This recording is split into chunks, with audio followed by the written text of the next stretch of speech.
Schamgar TV.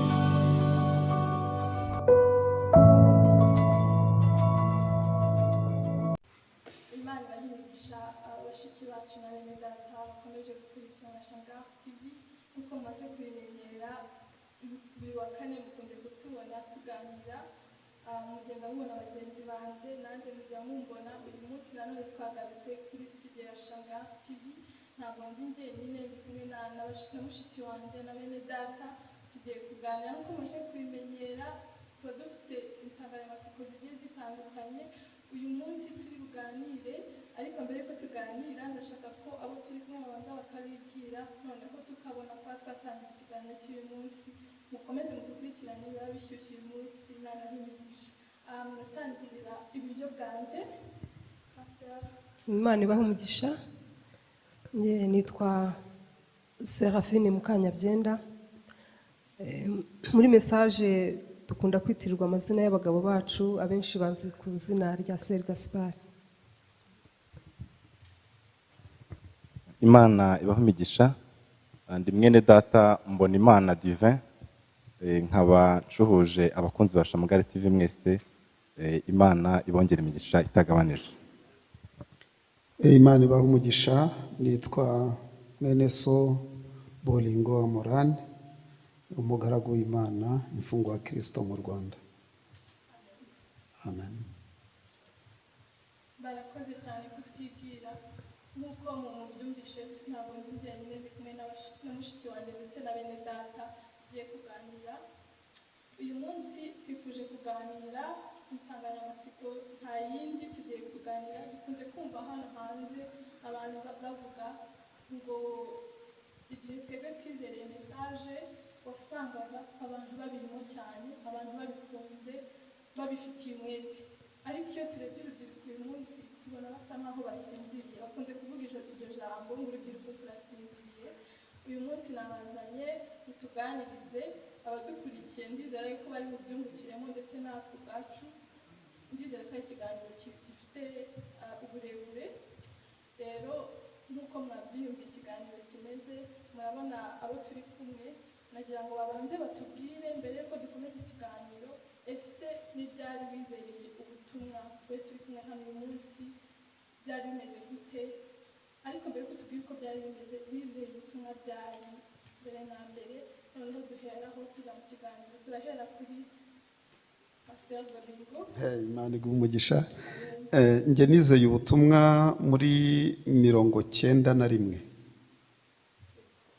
Ubu ubaze muri 91 wowe watekereza ukamenya ari imyaka ingahe cyangwa n'abadukurikiye bashobora kumenya ari imyaka ingahe mu buryo bwihuse ngayo nguko yego tugiye kwizera muri 91 turakomeza tugiye uratubwira wizeye ubutumwa Njyewe ntabwo ndagira imyaka ingana gutyo nubashye umusaza cyane imyaka myinshi kuko naye numva ni imyaka myinshi tubibaza turasanga ari 91 2021 deje urumva ko ari 30 ntabwo ndayigeza ndacyari umusore ariko nanjye nzayigezaho ngomba gukurikiza urugero rw'abakuru nka gutyo nzayigezaho kandi Imana izamfasha muri urwo rugendo njyewe nizeye mu mwaka w'ibihumbi 2006 turi 2021 mba imyaka 15 urumva ni deja ni moitié yayo ariko nko bivuze ko nizeye ko izagera maze kenzangiye 15 imyaka 15 maze mu butumwa ngira ngo nicyo cyari ikibazo Imana ibahe imigisha. Ni Imana ibahe umugisha nanjye ntabwo ndageza aha Pastor Bolingo ariko banze namugwa mu ntege nge nizeye ubutumwa mu kwezi kwa kabiri ku 1997. Murumva mwabyiyumviye bamaze ndumva tugeze ikigeranyo keza kuzamura nibwo duhagaze mu myizerere y'ubutumwa nagiriwe amahirwe turi kumwe n'umuvugabutumwa mu batumirwa bacu b'uyu munsi muri buze kutubwira muri make ese igihe mwizereye Pastor byari bimeze gute byagendaga gute? aho ngaho ubaye nk'uhagurutse amarangamutima yanjye, kuko iyo nibutse icyo gihe numva ubugingo bwanjye bucyifuza. byari ibihe byiza cyane mushiki wanjye, byari ibihe byiza cyane, kuko icyo gihe ubutumwa ubundi ngewe ndi mu bantu bazi uko ubutumwa bwaje mu Rwanda, nuko amasambure yatangiye. nizera muri asambure y'Igikondo. icyo gihe ndumva nimba twari benshi, njye nkizera icyo gihe uko nari umwana mutoya kandi nkiri n'umunyeshuri, ariko ndumva hari harimo nk'abantu batarenze 50-60 eglise igitangira. ni ukuvuga rero ngo aya ma eglise yose yandi yo mu Rwanda n'ayari mu ntara yagiye ashamikanya areba. ikindi kandi cya kabiri, nabaga mu rugo, mukuru wanjye yari umudiyakoni muri iyo eglise. ni ukuvuga ngo nabaga mu rugo rwa diyakoni, amakuru yose n'amateka ya eglise narayakurikiranaga mu buryo buhagije. ariko twebwe icyo gihe twari dufite ikintu bita gutinya Imana bikabije pe. ariko nyine urumva hari harimo n'ubwana, hari harimo n'ikirokore, kuko ndibuka nta muntu, nk'iyo umuntu yambaraga ingofero izi zasonga mbere, ntabwo icyo gihe twaramucyahaga cyane ko atari umufurere. nta mufurere wambaraga ingofero yasonga mbere, icyo gihe twabonaga yuko atarizera. ikindi kandi cya kabiri, hari hari umuhati ukomeye cyane wo gushaka Imana, ku buryo ndibuka hari abasere n'abafurere bajyaga bajya mu byo bita ubutayu icyo gihe. urumva ko bisa n'ibyo babaga baravanye mu madini, ariko si bibi, kuko gushaka Imana burya iyo ufite intego mu mutima wawe, burya ntacyo utakora. ibyo rero iyo mbigeranije n'iki gihe, nsanga iki gihe wanamugani nk'uko mwavuze ngo urubyiruko, cyangwa si n'urubyiruko gusa, ahubwo twese turasinziriye. si n'urubyiruko gusa wivuga ngo urubyiruko ni rwo rusinziriye rwonyine. inshingano zabaye nyinshi, ibirangaza byabaye byinshi, za interinete zaraje, amamodoka yariyongereye. icyo gihe twebwe twakoraga urugendo rw'amaguru. ndibuka hari bene data n'abashiki bacu bavaga i Nyakariro murahareba, bakaza gusenga n'amaguru hano i Gikondo. bazaga kuwa gatandatu bakarara, bazaga kuwa gatandatu mu gitondo bagasenga nimugoroba, bakarara bagasenga ku cyumweru nyuma saa sita bagashyushya amaguru basubira za Nyakariro. urumva rero ubu ngubu w'iki gihe unanamubwiye ngo aturuke i Nyakariro aze yaguseka cyane, yakubwira ati rwose ntabwo byakunda. Imana iguhe umugisha. amen. mama Lisa, mwatuganiriza namwe mutubwire igihe wizereye ubutumwa mu 1997 byari bimeze gute, wowe wizera? Imana ibahe umugisha. Njyewe nizera ubutumwa byabanje gusa n'ibingoraho gato, kuko nari umukatolike wa nyawe urimwo neza. iyo umuntu ari mu bintu rero burya aba yumva ari mukuri. mbanza gutsimbararaho gato, kuko buriya guhindura idini ntabwo ari ikintu cyoroshye, ariko Imana yaje kumfungura amaso. kimwe mu bintu byatumye nizera ubutumwa, naje gusanga nsa n'utunze Bibiliya y'umurimbo ntayizi. nagiye mbona imirongo ya Bibiliya, ngeze muri message ngasigara nibaza nti ibi narabisomaga cyangwa sinabisomaga. ikintu cya mbere cyankozeho ni umubatizo mu izina rya Yesu. nabayeho igihe cyose nzi ko umuntu wese abatizwa mu izina rya Data wa twese n'Umwana n'Umwuka wera, ariko naje kwerekwa verse nyinshi mu byakozwe n'intumwa zigaragaza aho umubatizo wakozwe n'intumwa mu izina ry'Umwami wacu Yesu Kristo. icyo kirabanza kinkoraho, ndavuga ati burya ya Bible nyitunze nibwira ko nyiza ariko ntayizi. ngenda mbona n'ibindi. umunsi icyo nakwita nk'igipfuko cyamvuye ku maso, narahumutse mbona bibure yose imbere y'umucyo. Ubwo rero nta nubwo ariko navuga ngo byaratinze cyane, kuko nk'uko nakubwiye ngo natangiye kumva mesaje mu matwi yanjye bwa mbere mu kwezi kwa kabiri kwa 97, ariko umubatizo wanjye nawakiriye mu kwezi kwa gatandatu. Urumva ko ntabwo natinze cyane, nyuma y'amezi 4. Nakubwira ngo rero icyo gihe numvaga imbaraga zidasanzwe muri jyewe zo gushaka Imana, zo gukunda ijambo kabisa. Ntangira kurogereta rotari nagize, nkumva imyaka yose namaze nge nibwira ko ndi umukristo, kuko nakubwiye nti nari umukatolika utajenjetse, ariko nza kubona ko ya myaka yose nabayeho nsa n'uwataye igihe. Mbese nkakora nkaho navuga ntireka ngarure cya gihe natakaje. Byari ibihe kabisa biryoshye cyane.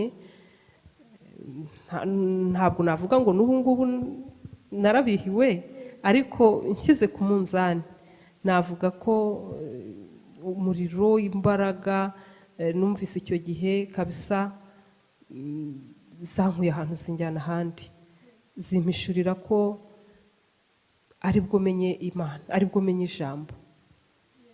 Murakoze cyane kuko kudusangiza experience yanyu. Bityo ntabwo twarindagiye kandi turagerageza tuganire, ariko tukiri aho ngaho kugira nizereye muri cya gihe cya kera. Ese ko icyo gihe mu byo numvise ndumva abantu bari bashyiragamo, bari bafite umuhate. Pastor Bobo ngo uwo muhate umuntu wabonaga biterwa n'iki ko abantu bavaga Nyakariro bakaza mu butumwa gusengera ahantu kure, abantu babishizemo umuhate. Iyo urebye muri make ubona niki cyabakururaga cyane icyo gihe ku buryo umuntu yakora ibintu impossible akaza kumva ijambo no gusoma. Murakoze. Burya iyo witegereje ibintu by'Imana, Frère Branham aratubwira ikintu bita automatisme spirituel. Ni ukuvuga ngo muri wowe haba harimo imbaraga zikora, zidahatwa, zidategekwa.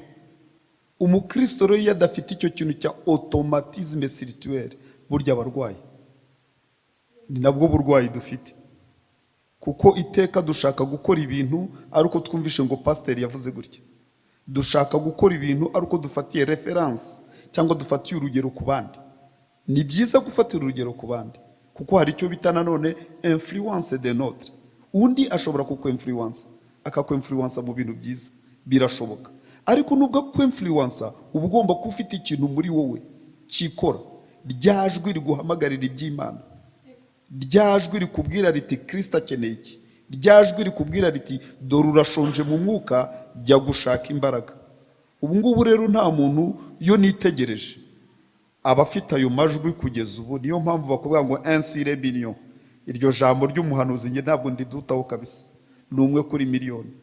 Kuko icyo kintu kikubwira kiti pfuka musenge, ikindi kikubwira kiti jya mu materaniro ku gihe, ikindi kikubwira kiti ubugingo bwawe bukeneye ijambo. Aho riri hose, nk'ubu ndaguha urugero, imvura iramutse iguye ku masaha y'amateraniro, pasiteri abura abantu mu rusengero. Rezo ni iyihe? La pluie est tombée pasiteri, imvura yaguye pasiteri, ngo ntabwo twari kuza mu mvura. Mais pourtant icyo gihe twebwe twaranyagirwaga, imvura ikagukubita. Uyu munsi utambaye ngo ukubiteho akenda, ntabwo wemera kujya muri eglise. Barakubwira nta mwenda nari mfite pasiteri, cyangwa ngo imyenda yanjye ntabwo yari imeshe. Wakubwira icyo gihe twagendaga uko turi, kuko Kristo nibyo akeneye. Ntabwo akeneye ya myenda utekereza, akeneye ubugingo bwawe. Ntabwo akeneye ibyo wowe utekereza ko bikurangaza, ahubwo icyo akeneye bwa bushake. Kuko ku Mana ni nguhe, ubwitange watanze ku Mana, ubwitange watanze mu murimo wayo, ubwitange bwawe mu ijambo ryayo, ubwitange bwawe mu kuyishaka, nayo niho ishingira iguha umugisha. Amen. Imana ibahe umugisha. Yego, ntabwo twaheranye baratubwira nawe dusangira ijambo. kumenya igihe wizeye twavuga muri Genesis byagenze bite, ni ibiki byakubayeho, uradusharinga experience mu magambo make kugira ngo tutaduherana ijambo. Imana iguhe umugisha. Nizera muri 2006 ikintu cya mbere ninjiranye mu butumwa ninjiranyemo kikamfasha mu rugendo rwanjye n'iyo myaka yose ishize, ikintu cyanyinjije mu butumwa neza nkinjiramo cyane nuko ninjiye mu butumwa nzi ko ibintu bigomba guhinduka kuri njyewe. Ninjiyemo nzi yuko batubwiriza repentance cyangwa se kwihana. Pasiteri yadusobanuriye ko kwihana ari ugukora volte face. Uvuga ngo wari urimo ugenda ugana urugero ruri kugenda ugana Nyabugogo, urahindukiye uje Remera. Ninjira muri message nicyo kintu cyagiye cyanzamuye. Nuvuga ngo icyo kintu naragisobanukiwe kiza gutuma mpindura n'inshuti nari mfite, yaba iz'abahungu n'iz'abakobwa zose zirahinduka. Abo twari inshuti bose turi poroshe ndavuga ati rero ibintu byahindutse. Uwo mwari inshuti wa mbere ntabwo ari wowe ubu ngubu. Niba twarajyaga aha n'aha tukajyana kugeza ubu ngubu mu nyibagirwe, ntazagire uzongera kumpamagara. Ndavuga ati ntabwo dushobora kugendana kuri ibi n'ibi n'ibi. Ndagenda minota ndavuga ati ibi n'ibi ntabwo tuzagendana. Ninjira mu butumwa mfite ubwoba, vuga ati niba ninjiye muri ubu butumwa nuko uwo narindiwe mbere byanze bikunze. Ntabwo nigeze ndindira ngo mvuge ngo reka ndindire mbanze ndebe ibi bintu nizeye ibyo ari byo. Oya, nagiyemo nkora volte face, mpindura inshuti, mpindura imikorere n'imyitwarire no mu rugo no mu ishuri. Ni byinshi, ariko ikintu nari mvuzeho nizera warumbaje nizera ko byangendekeye. Namenye ikintu cyitwa repentance, menya ko repentance ari uguhindukira ukareka inzira wari urimo kugendamo, abo mwagendanaga, ibyo wavugaga n'ibyo nakundaga indirimbo zo muri iyi si nk'uko babivuga, imipira, amafana, ibyo byose ninjira mu butumwa maze gusobanukirwa bambwiye icyitwa repentance cyari. Njye nzi ko repentance ari ukwihana, kuvuga ati nakoraga ibi ngibi ndabiretse. Oya, arambwira ati ugomba guhindura ugakora volte face kuri byose. Niko ninjiye mu butumwa, ninjiramo gutyo biramfasha ndazamuka. Ariko wenda turaza kuri tema urimo kutubwiraho ukuntu twizeye, urumva nge ntabwo ari kera cyane, ariko wenda turaza kugera no mu gihe cy'ubu, ntabwo ndibuze kujya mu byo utari wageraho. Ariko ku cyo warumbajije cyo kubijyanye n'uburyo nizeyemo icyo gihe, nizeye muri icyo kirere cyo kumva ko ngomba guhindukira kuri byose, biramfasha cyane. Imana iguhe umugisha. Mwatubwira ukuntu mwizera mwari muvuye muri Katolika ukaza mu butumwa, tubwira ko waje ukabona kumva umubatizo wo mu izina rya Yesu Kristo no gusiga biri kumva nyine hagize icyo bigukoraho.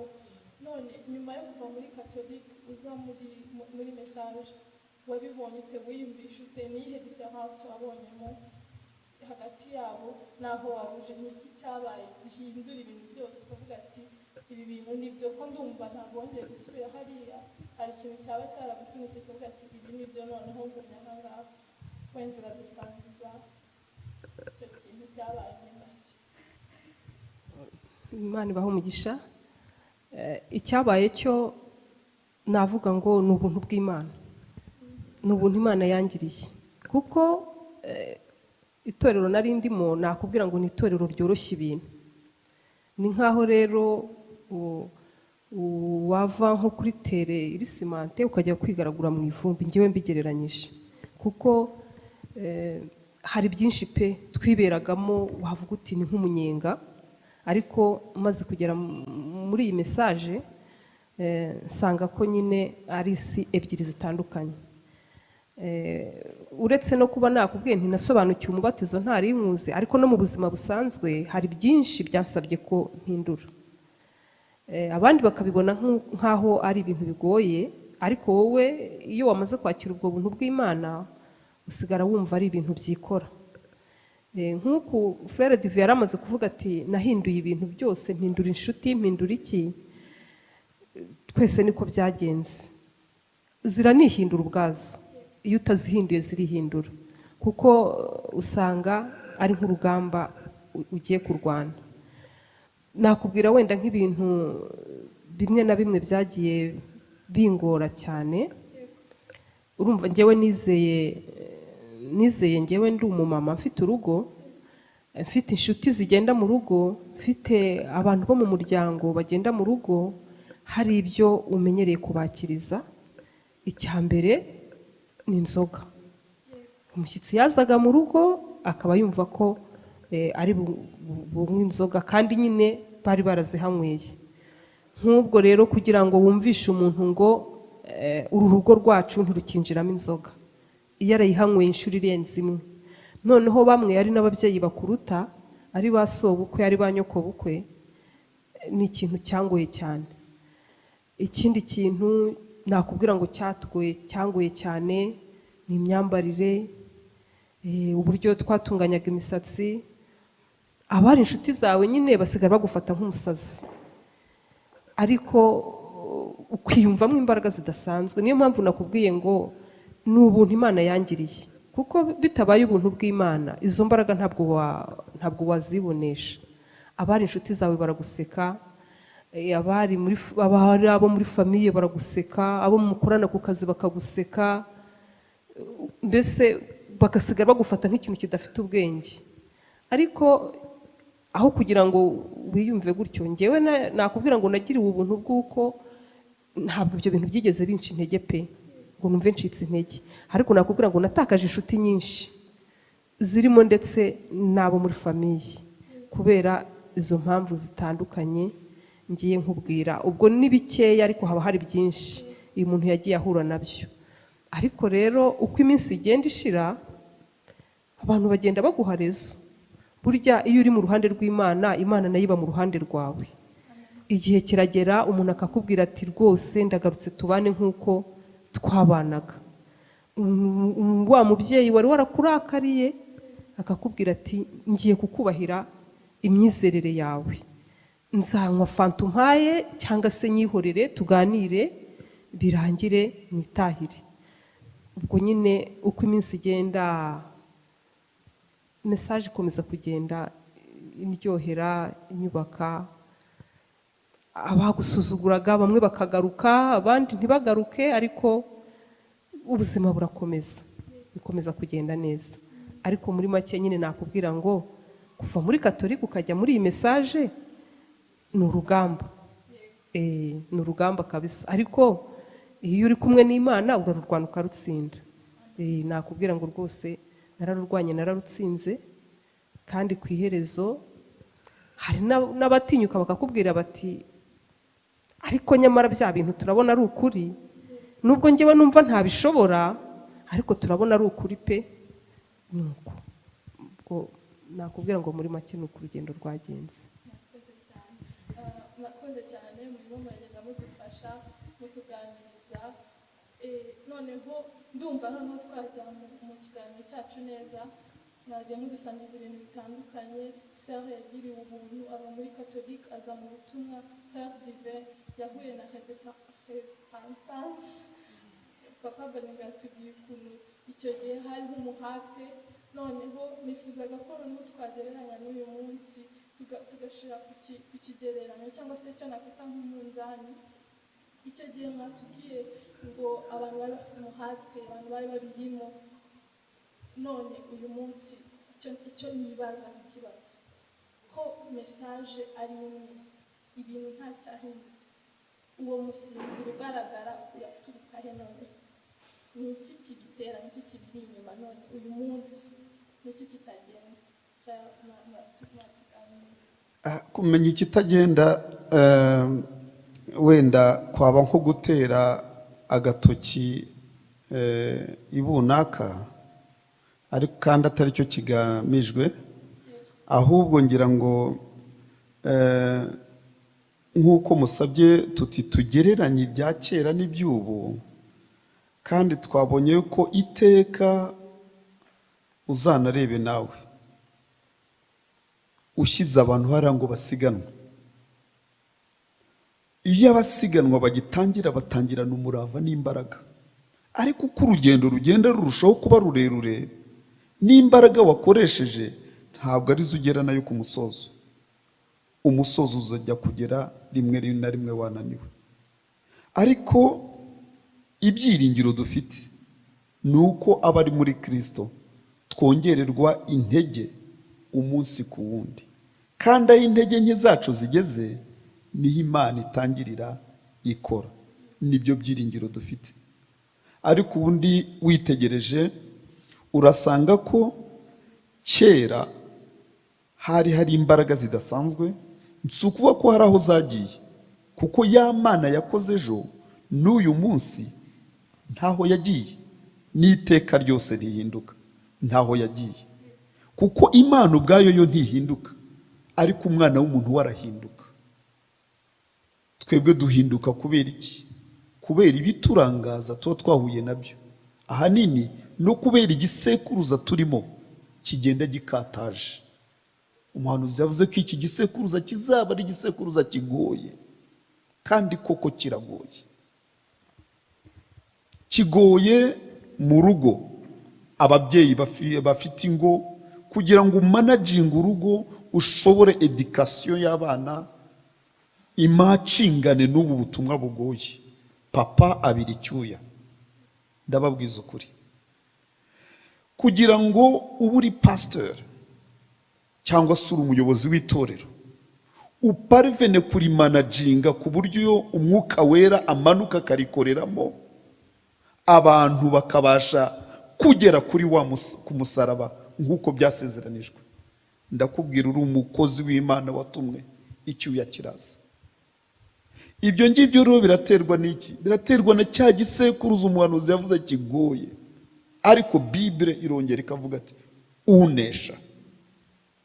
Uwo nguwo unesha niwe Imana ikeneye, kandi ntabwo ushobora kunesha intambara utarwanye. Ni ukuvuga ngo uru rugamba ni urw'abanesha. Murabibona ko hazabaho intege nke, ariko nubwo hari izo ntege nke, hari ab'Imana yibikiye, les violents, ba bandi bakora batiganda, ba bandi bazi yabahamagaye. Abo ngabo rero nibo umushumba avuga ati niyo yaba umwe Mwami nzageza imbere yawe, uwo nguwo uzamumpera umugisha. Niyo yaba umwe, kuko hari abagira gutya bakarangara, Satani nawe ari gukora, bakarangara, wajya kugira ukikanga, ukibwira ngo mu nkuge turimo twese, kandi umwe umutima uri hanze kubera bya birangaza.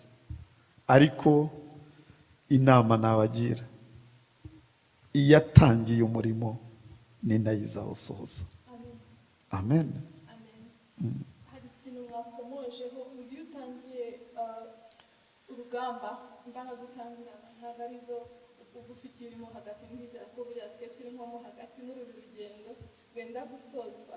Ndibaza ukomeza uvuga ngo iyo utangiye ntabwo arizo mbaraga ufite. Uyu munsi niki kitaduha izo, uko ari ya Mana wavuze iduha imbaraga, kuki twe tunaniwe none? Ese ni ukudasenga, ni ukudasoma, niki kitagenda muri make? Imana ihari, ijambo rihari, ikibazo gihari. Urakoze mushiki wanjye. Ntabwo turananirwa byo guta umusaraba, ariko nanone ikigaragara cyo turatakamba. Imana itubagirire rimwe gusa, imanura umuriro w'ububyutse, twongere twuzuza imbaraga kugira ngo dukomeze urugendo. Ariko ikigaragara cyo nta wakwikomanga mu gatuza ngo za mbaraga ngenda cyazifite, ati Yesu naza ati nge nagiye, cyangwa se avuge ko byose abishoboye. Oya, ikigaragara cyo turi ku rugamba, kandi kuri urwo rugamba, iyo abantu bari ku rugamba, hari abiruka, hari abafasha, hari abayoboye, hari abarasa imbere, hari abatwara. Ibyo byose mu mwuka. Burya ijambo ry'Imana ritubwira riti iby'umubiri ni igicucu cy'iby'umwuka. Uko urugamba rw'umubiri rumera, burya ni kimwe n'iby'umwuka. Wowe hari ababa bari ku masengesho, barara basenga ubudasiba. Hari abandi bari hariya bari kuvuga bati reka nkore ndebe yuko umurimo w'Imana wajya inyuma. Ubu nawe ari ku murimo. Hari abandi bari hariya bavuga bati Mwami, abana b'Imana bararya iki? Barara batakamba kugira ngo babone ikibwirizwa. Twese turi hamwe, turi ku rugamba rumwe, turimo turarwana. Ariko nubwo turwana ntitwirengagije ko inyuma yacu hari umubisha uduca intege muri rwa rugamba. Nibyo by'ibi mubona, ari nacyo mvuga nti iki kiganiro cyangwa se iyi Schamgar TV zagirira abantu umumaro, kubera ko bazajya bamenya amateka y'urugamba rw'umwuka, bityo bigatuma barushaho kongera intege. Wa wundi wasengaga asubire ku masengesho, amenye ko yanyazwe. Wa wundi wiyirizaga, ndabaha nk'urugero, ubu ngubu abantu ntibakiyiriza, reka da, ahubwo ubu ngubu aho kugira ngo yirize ashoza intambara y'isahani. Niko bimeze. Ariko ibyo byose biratwereka iki? Biratwereka ko umwami ari bugufi. Amen. Murakoze cyane. Turongera tubagarikeho tubahe ijambo. Tumaze kumva ukuntu abandi bizeye n'ukuntu uyu munsi harimo urugamba n'intambara uko yari imeze uyu munsi ikarishye. Mwebwe mwizera ubutumwa muva muri Catholic, mwatubwiye muti naje ndizera ariko mbonamo changement kamere. None iyo urebye iyo changement wabonye kiriya gihe n'uyu munsi, ese uracyari wa wundi uriya wizeye ko wari umeze? Uracyari we? Ibintu biracyagenda? Uracyafite iriya courage? Umwuka wera aracyakuri hameze neza? Muradusangiza ubutumwa. Imana ibahe umugisha. Nakubwira ngo ndumva nkiri wa wundi, ariko rero ni urugamba. Buriya uko umwuka w'Imana ukora niko n'umwuka wa Satani nawe ukora.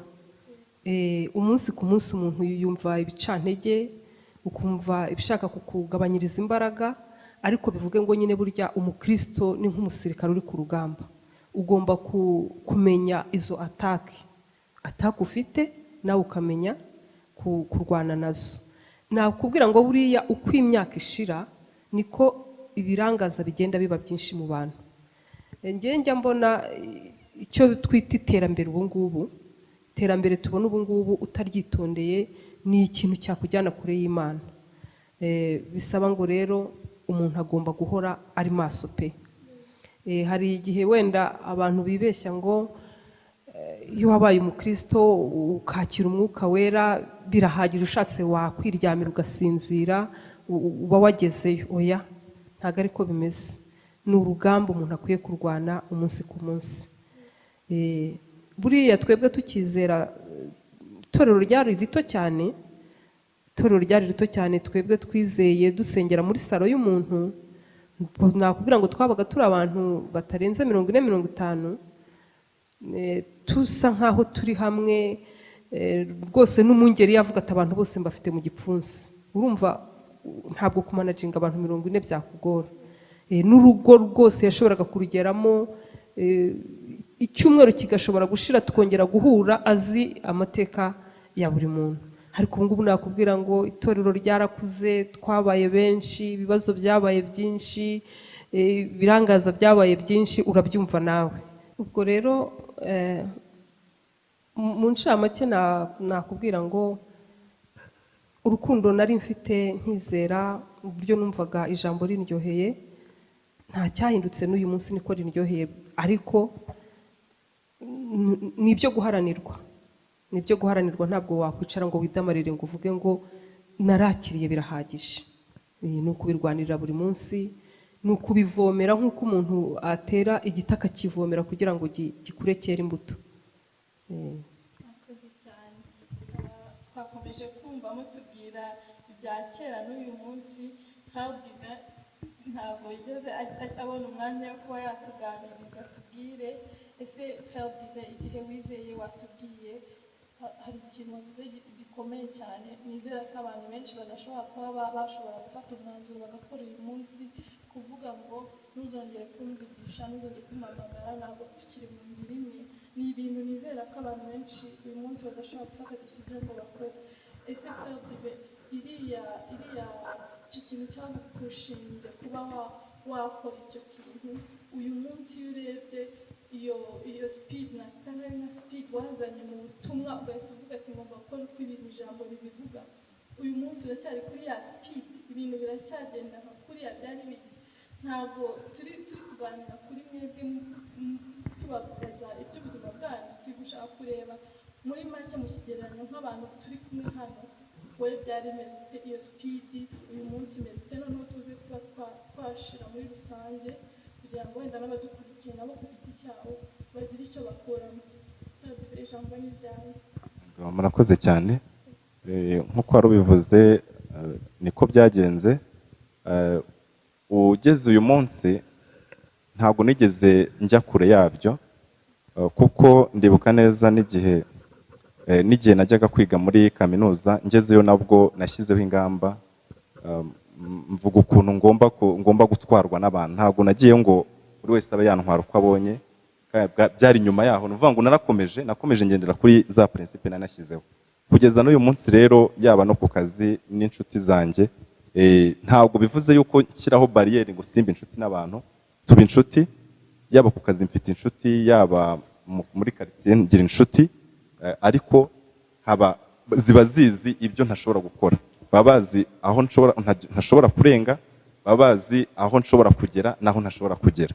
Ntabwo ari ukuvuga ngo wenda ni ugushyiraho burundu ngo ntubane n'abantu, nabyo si byo. Ntabwo ari cyo nashatse kuvuga, cyangwa se ngo uvuge ko utavugana n'umuntu. Oya, umuntu muravugana, muraganira, ariko akaba azi identite yawe, arabizi yuko hari umurongo utashobora kurenga, hari aho utagomba kurenga, hari kominiyo mushobora kugirana, hari usabane mushobora kugirana, ariko hari aho utashobora kurenga.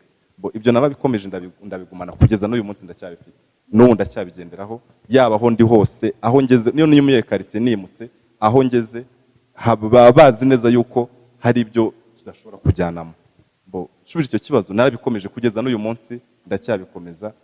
Ntabwo ntandukana n'abantu, ndi inshuti n'abantu, mbana n'abantu, ariko icyo nshyiraho gusa ni limite y'aho nashobora kurenga. Naho ku bijyanye n'icyo gihe nizereyemo n'ubu ngubu, ngiye mbona yuko ntabwo ari ukuvuga yuko wenda abantu baregeje cyane. Yego birahari kuko mu itorero haba harimo ingeri zose, ntabwo byabura. Ariko nanone tugomba kumenya yuko muri iki gihe turimo ni igihe urebye ikuzimu yose iri hano ku isi. N'umuhanuzi atubwira yuko ka gakingirizo gapfundikira ikuzimu kavuyeho, b'abadayimoni bose barazamuka bari hano ku isi. Iki gihe turimo, abadayimoni bo kuva mu gihe cya Nowa kugeza muri iki gihe cyacu, bose barazamutse bari hano kuri isi. Mu yandi magambo wenda ntarondogoye, ni intambara yabaye nini cyane. Ibyo ngibyo wenda sinange waba bivuga gusa, n'umuhanuzi avuga yuko yigeze kuba yavuga yuko dayimoni ushobora kuba uri kurwana abwira umumama yuko dayimoni cyangwa se intambara arimo kurwana nayo muri uyu mwaka, tuvuge n'urugero wa 2021, avuga yuko nyuma y'imyaka 10, tuvuge 2031, ya ntambara izaba yikubye inshuro 10. Avuga ko intambara igenda yiyongera cyane.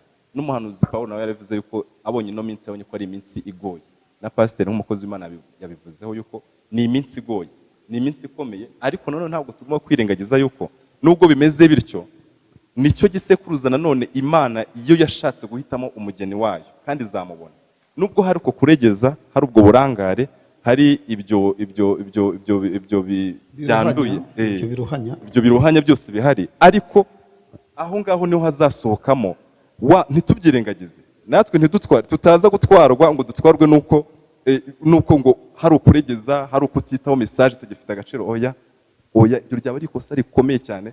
Turamutse tugiye muri iyo direction, yego birahari, ariko twe kugenda muri iyo direction. Oya, twe kugenda muri direction yuko ngo hari ukuregeza, hari faiblesse, hari iki.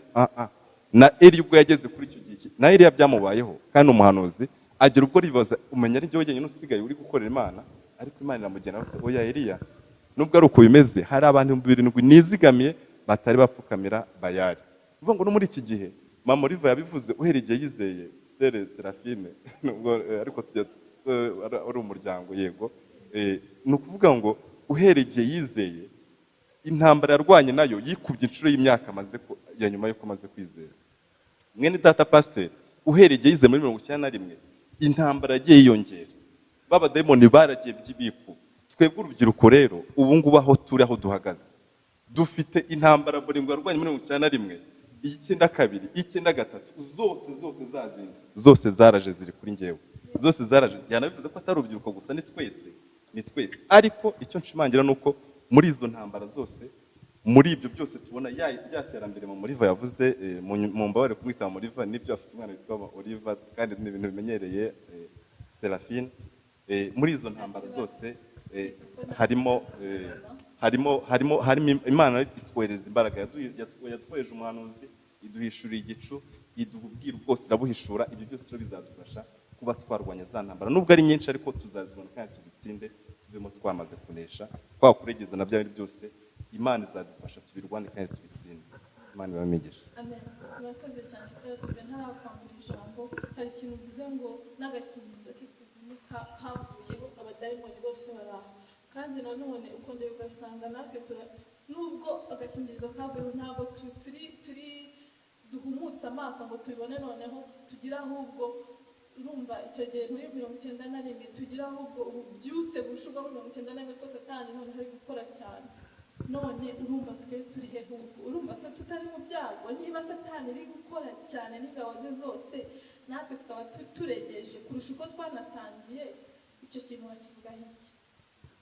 Ikintu navugaho ni kimwe gusa, ni ukubera yuko muri iki gihe cya nyuma hari ugusigwa. Buriya hari ikintu nagarukaho cyane, uhereye mu gihe itorero ryatangiraga cyangwa se itorero ry'Imana ritangira, buri periode yose yabaga ifite ugusigwa kuri iyo periode. Muri periode mu gihe cya Paulo, kubera ko hari akarengane gakomeye, Imana yabahaye gusigwa kw'ikimasa, ku buryo bari gushobora guhangana n'icyo gihe bari barimo, ku buryo bemeraga no kuba bapfa. Uyu munsi ntabwo ushobora kuba wabona uburyo ki ugapfa mu buryo bworoshye, ukitanga ugatanga ubuzima bwawe kuko udafite kwa gusigwa kw'ikimasa. Ariko uyu munsi uko hari ikibazo wabajije kijyanye n'uko nubwo ikuzimu yaje ku isi, nubwo abadayimoni bamaze kugera hano ku isi, ntabwo navuga yuko turi mu mage akomeye, turi mu byago bikomeye nk'uko bivuze, ahubwo dufite ukundi gusigwa kuri hejuru yacu. Dufite gusigwa kuri hejuru ya buri mukristo wese uri hano muri iki gisekuruza turimo. Uko gusigwa ni ukw'ikizu, hagiye kure ni ukusigwa kw'ikizu. Uko gusigwa kw'ikizu kuri buri mukristo niko kuzamwereka akabibona. Ntugire ikibazo urambajije ngo tuzabibona gute ko tutabibona. Ntabwo ari uko tutabibona, ahubwo muri ba bantu 7,000 Imana yazigamye batigeze bapfukamira Bayali cyangwa se batigeze batwarwa n'iki gisekuruza ko ntibabura. Barahari, abahamya b'Imana barahari, abana b'Imana barahari, abantu baha ubutumwa, baha message agaciro nk'uko Boringo yahaga muri 90. Abo bantu barahari kugeza n'uyu munsi, ntabwo babura. Abo bantu rero bafite uko gusigwa bazamenya yuko ikuzimu iri hano ku isi, nibamara kubimenya bakanabibona, bazabasha guhangana nayo. Nibo babandi yavuze ko ari abanesheje. Abo banesheje barahari kandi bazanesha bitewe n'uko bazafite kwa gusigwa. Uko gusigwa niko kuzabaha izo mbaraga, atari bo ubwabo, ahubwo nk'uko abapfaga mu gihe cya Paulo muri kiriya gihe itorero ryatotezwaga bakagenda ubwo bapfa, ntabwo bari bo, ahubwo kwari gusigwa kubariho. Natwe muri iki gihe dufite gusigwa kuturiho kuzaduha kubona ibyo bintu byose, kukaduha no kubinesha. Ntabwo twahangayika, ahubwo kusigwa kuri twebwe kandi kuzakora ba bandi Imana yateganyije, wa mugeni wayo aneshe kandi azamukanisha ibyo byose. Amen. Murakoze cyane. Ego tudafashe igihe kirekire, bizera ko mumaze kutubwira ibintu byiza byinshi cyane byadufasha, ariko nk'uko ikiganiro cyacu kiri kuvuga ku nsanganyamatsiko ivuga iti icyo gihe n'uyu munsi bimeze gute, birapfira he? Twagiye tubona ibintu byinshi bitandukanye bituma uyu munsi ibintu bitagenda, bituma uyu munsi hari tekinoloji, ababyeyi bafite abana barera, abapasiteri bonge, inama zabaye nyinshi.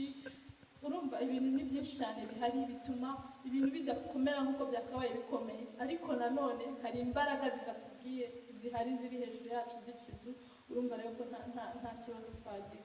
Rero mbere yuko dusoza, nifuzaga ko buri muntu wese uri hano agira ikintu avuga, agira ikintu atubwira. Turahera kuri Pastor Boringo, uragira ikintu utubwira? Umvishije ibihe turimo ni ibihe bitoroshye, izimu yose irahari, ariko turabanesheje. Ni iki mwatubwira mu bantu bari muri iki gisekuru? Ni igisekuru kitoroshye, ni igisekuru cya nyuma nk'uko tubizi. None ni irihe jambo mwatugenera abantu bari mu bihe bikomeye kurusha uko byigeze binakomera, mu ibintu byahindutse cyane? Iki mwatubwira muri make? Murakoze, Imana ibahe umugisha. Njyewe ngira ubwoba cyane iyo mbona umukristo warangaye mu bya gikristo bintera ubwoba cyane. Si n'umukristo, iyo mvuze umukristo ntutekereze ko ari intama gusa, no mu bakozi b'Imana bintera ubwoba cyane, kuko hari ukuntu ubireba nawe ukavuga uti aha harimo kurangara cyangwa harimo kudohoka. Ndaguha nk'urugero, nturi kumbaza wowe aho wizereye ubutumwa uba umaze kuzana bangahe kuri Kristo? Kanange nkubaze, mbwira nk'abantu bizeye muri Kristo waba warazanye mu itorero ukavuga uti muri toro Bethesda nsengeramo hamaze kwizera byibuze bangahe, nanjye ndambwirije kuri experience yanjye bakizera ubutumwa. Ndacyari mu murimo, ndimo kwegeranya intama. Imana nifasha tuzabageza kuri Imana iguhe umugisha. Urwo ni urugero nagira ngo rugwe rufatika, rukwereka uburangare. Burya ukimara kuvuka umukristo udakura ntago aba ari umukristo. Gukura bigaragarira, bigaragara ko nawe ukura ukagira abandi ubwiriza bakizera ubutumwa. Yesu yaravuze ati mugende mubwira abantu bo mu mahanga yose, mubamenyeshe iby'ubu butumwa. Ariko ndakubwiza ukuri, muri iki gisekuruza ibyo buri ntama yose izi ko ari umurimo w'abapasiteri, izi ko icyo wakora ari uguhagarara hano, pasiteri ngwino uzane umuntu, pasiteri abwiriza uwo muntu yumve, nabyo ni byiza. Ariko nawe umukristo wese wumvisha ubu butumwa, kuko ubu butumwa burimo vitamine. Ubu butumwa ni imbaraga zikurura. Wari wabona ema iyo twita sumaku kwa Kiswahili, sumaku iyo uyirambitse ahangaha akantu kose kakuma kari ozaranturu iragakurura neza ikakiyegereza. Ni gute twebwe abakristo sirita urubyiruko rw'iki gihe munanirwa kwiyegereza urubyiruko ruri mu isi ngo murukurure ruze pafu kabisa, nanafataho ntaveho, ubundi avaho ajyahe? Ntabwo yakagombye kuvaho, kuko nimba uri ema ufite puissance, ufite imbaraga ziri muri wowe. Za mbaraga ni za ryasezerano ry'umwuka wera twahawe. Bityo iyo biri muri wowe, buri wese ukwegereye arafatwa. Ukwegereye wese ari uwa Kristo arafatwa. Kandi iyo amaze gufatwa akinjira ahangaha akahasanga n'undi muriro uri hano kuri shere, ntabwo aba akihavuye. Asubira inyuma avuga iki? Avuga nka wa mugore ku iriba ngo nimuze munyereke, muze mbereke umugabo wambwiye ibyari muri ngewe, wa mugore w'umusamariyakazi. Icyo rero turakibura. Usanga ahubwo tujya mu isi tugasa nayo. Urubyiruko rw'iki gihe, umunyeshuri aragenda akajya muri kaminuza, ugatangira uwa mbere wa kaminuza ukawurangiza nta n'umwe ubaye umufurere kwere. Ngewe nakwegura, ntabwo nabyemera pe. Ukarangiza kaminuza, ugatangira kaminuza ubana n'abashuti ngo n'abakamarade bawe, bikazarina tu es un chrétien mais sans vertu. Uri umukristo ariko udafite imbaraga.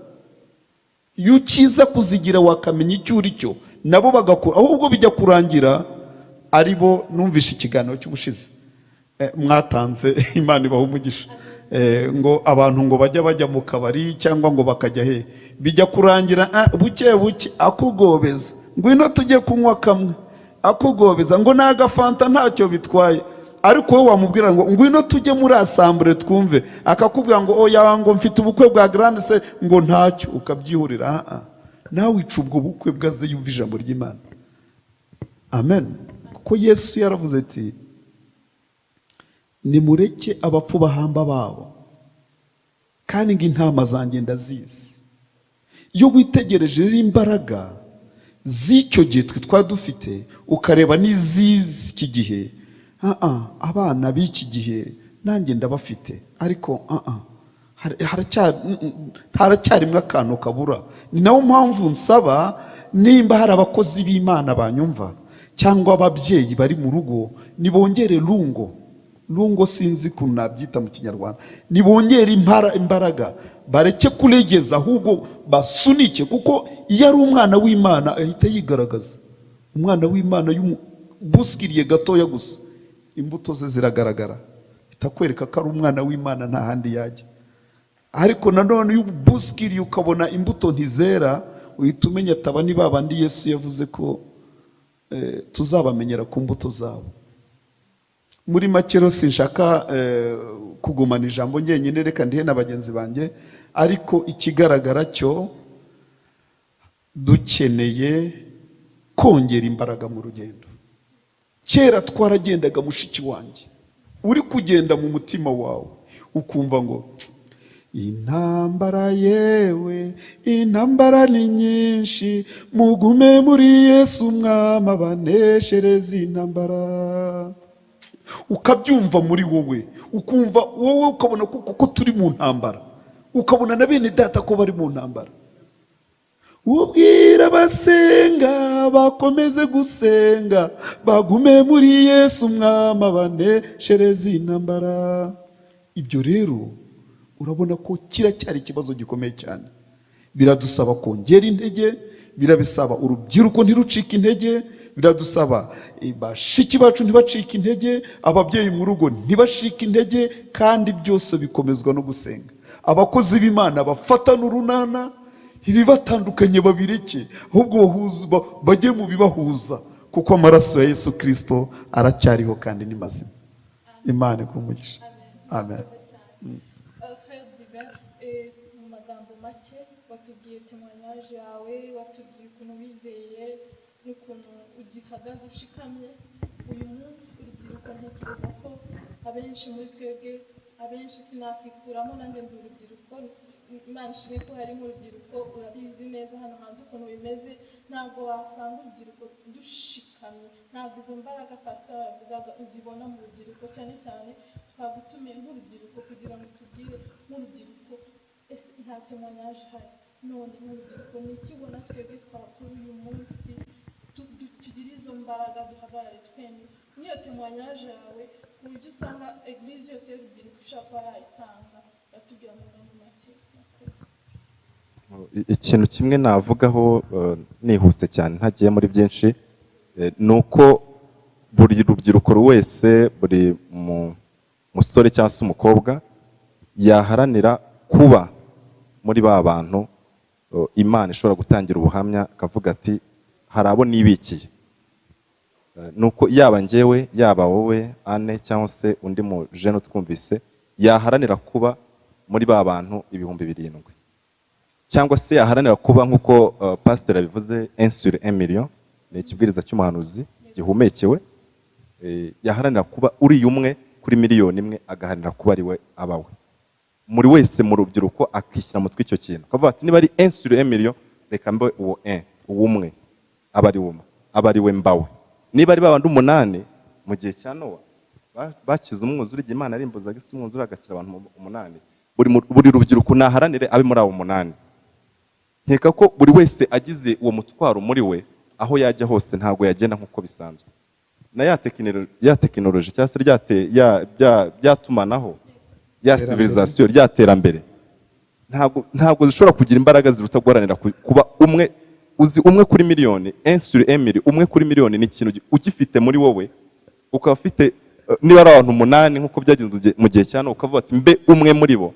Niba ari 500 umwe muri bo, icyo kintu uramutse ukijyanye muri wowe rubyiruko, cyangwa se umusore cyangwa umukobwa unkurikiye, cyangwa se n'umupapa nk'uko yavuze ko ari ikintu tureba twese, icyo kintu tugifite muri twebwe byatuma tunesha urugamba rwose turi kurwana. Imana ikumugisha. Turi kumwe hano uyu munsi, turishimye cyane ko mwitabiriye ubutumire bwacu, tugira amahirwe kugira nka mama. None mbere ko dusoza ikiganiro, twavuze ibintu byinshi bitandukanye. Twumvise ko turi mu bihe bitoroshye ugereranyije n'uko byari bimeze, ibintu bitatworoheye habe na gato. None nihe nama watugira ko mama uzi ukuntu hanze hameze, ariko twaba turi cyane cyane Schamgar TV ni y'urubyiruko ariko ni abantu bose muri makeya, abapapa abamama bari muri message, abafrère abasœur, ni ingeri zose, ntabwo ari ahantu hamwe. Batugira inama muri rusange nk'abantu bari mu bihe bitoroshye. Imana ibahe umugisha. Murakoze. Nihuse inama natanga navuga ngo dukanguke. Nari ngiye kuvuga ngo nimukanguke, ariko reka nshyire muri twese nidukanguke. Tureke gusinzira pe. Amahirwe nyine dufite ni uko ibyo bintu tubizi ko imbaraga ziri kugenda zidohoka mu bantu, kandi ntabwo zagombye kudohoka, zagombye kwiyongera. Buriya n'abana ba Isiraheli nubwo bavuye muri Egiputa bafite isezerano ryo guhabwa igihugu, ariko ane niba warasomye neza bararwanye pe. Iyo batarwana ntabwo igihugu bari kukibona. Ntabwo rero natwe dukwiye kwicara ngo tudamarare ngo tuvuge ngo twarizeye message, twarabatijwe, igihugu turagifite birahagije. Oya, igihugu tugomba kukirwanira nkuko n'abandi bakirwaniye. Rero buriya tujya tubabara cyane iyo tubona isi idukurura aho kugira ngo tuyikurure. Icyo ni ikintu kitubabaza cyane, kikadutera agahinda.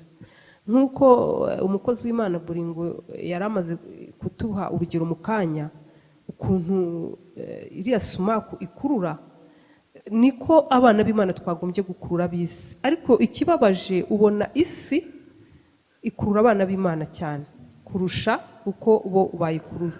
Buriya rero nkatwe ababyeyi ntimushobora kureba mu mutima wacu ngo mubone agahinda tuba dufite, ariko turababara cyane iyo tubona abana bacu bakuruwe n'isi kurusha uko bo babakurura. Ubwo rero muri make nasoza mvuga ngo nidukanguke, tuve mu bitotsi, turwanire igihugu cyacu, turwanire isezerano, kuko nitutarwana Satani nawe araturwanya. Nitutagikurura Satani azakitunyaga. Uko biri kose ubutumwa turabuzi, ariko kubumenya ntibihagije. Ikinejeje Imana ni uko tububamo, ntabwo ari uko tubumenya mu mutwe. Reka rero rwose dushyiremo imbaraga, tutazanyagwa isezerano Imana yari yaradusezeranije. Murakoze. Bene data na bashiki banjye mukomeje kwikina Schamgar TV, turishimiye ko mukomeje kudukurikirana, mukamugejeje ikiganiro ku musozo. Mwabyiyumviye, hano twakuye amagambo meza menshi cyane. Pastor Buringo yatubwiye ngo tube smart, tugerageze uburyo ki twakurura abantu b'isi aho kugira ngo twebwe badukurure. Iyo ni inshingano nizera ko buri muntu wese ukurikiye kino kiganiro agomba kuva hano agize inshingano yiwe. Frère Divin akomeje aratubwira ati mukristo mwene data, rubyiruko unkurikiye wese haranira kuba muri bya bihumbi 7. Mama arakomeje aratubwira ati dukanguke, twisinzira, tukazibwa ibyacu. Mwe munkurikiye tugerageze dukanguke. Iyi yari Schamgar TV, mwabyiyumviye, ikiganiro cyari kirekire, ariko Imana nizere ko iri buguhe ijambo rimwe cyangwa abiri ugakura muri iki kiganiro. Imana ibahe imigisha. Njye na Ngabire, mukomeze kudukurikirana, mushireho commentaire na subscribe. Imana iduhe imigisha. Murakoze cyane. Schamgar TV.